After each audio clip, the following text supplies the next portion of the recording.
Não seja um aplicador de dinâmicas, porque a educação corporativa não é empolgação, mas sim resultado. Aplicar uma dinâmica pela dinâmica é, no mínimo, irresponsabilidade.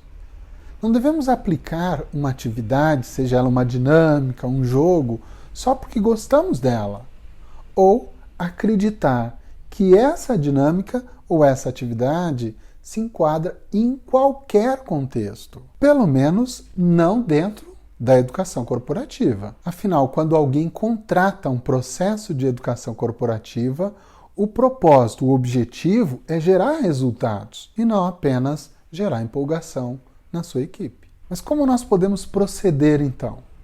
No momento da construção do programa de educação corporativa, você pode aplicar 4 perguntas. A primeira pergunta é focada nos objetivos organizacionais. O que a organização quer aumentar ou diminuir com esse processo de aprendizagem?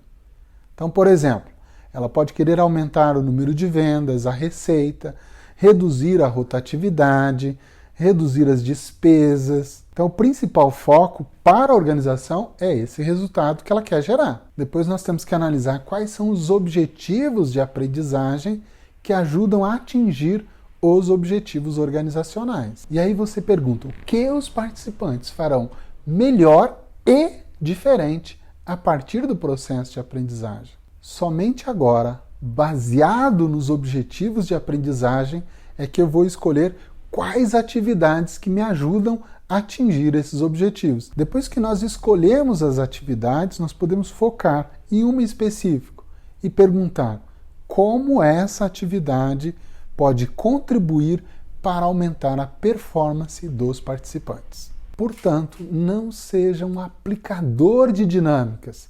Identifique qual atividade pode te ajudar a aumentar a performance e gerar resultados para a organização.